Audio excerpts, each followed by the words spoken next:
Hello again. Proverbs 18:21. Death and life are in the power of the tongue, and those that love it shall eat the fruit thereof. Now, we all know that your words carry a lot of weight.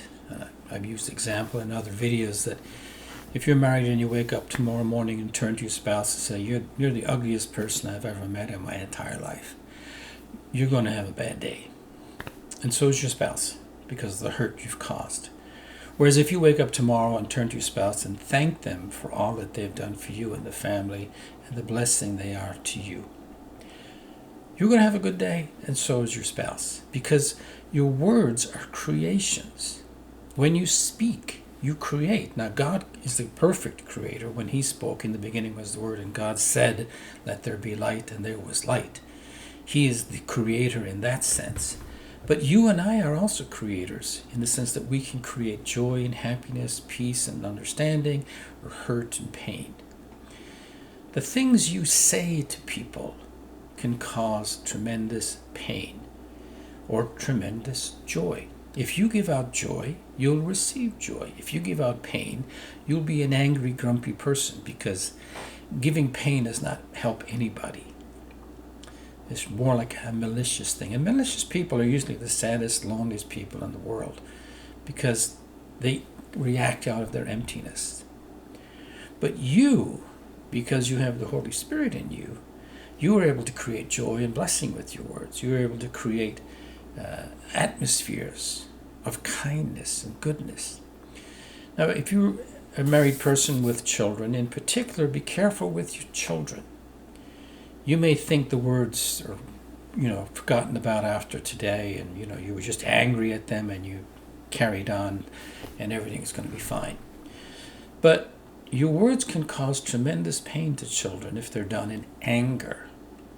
You must always rectify the situation. If you react in anger to your children and call them names, or get upset with them, after you've calmed down, you need to go to your children, sit them down, look them in the eyes, and apologize. If you were wrong, obviously, you apologize for your actions.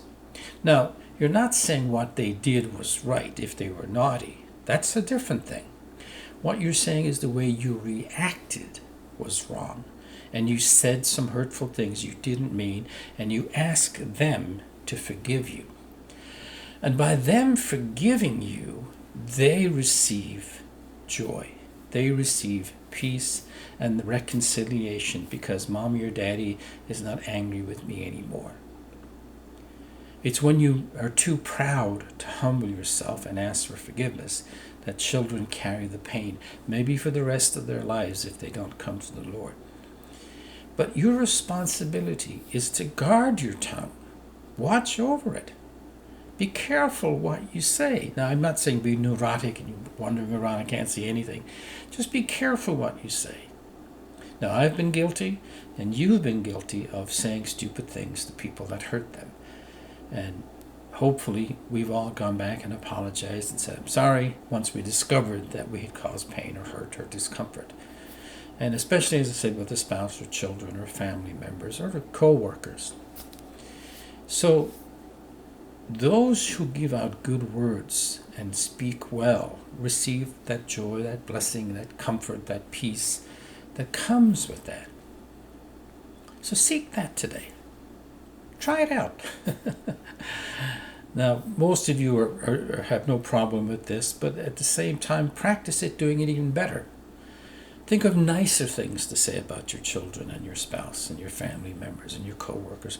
Try to encourage somebody today. At least every day, try and encourage somebody. Maybe the person who makes your coffee in the morning on the way to work. Maybe the mailman or mailwoman.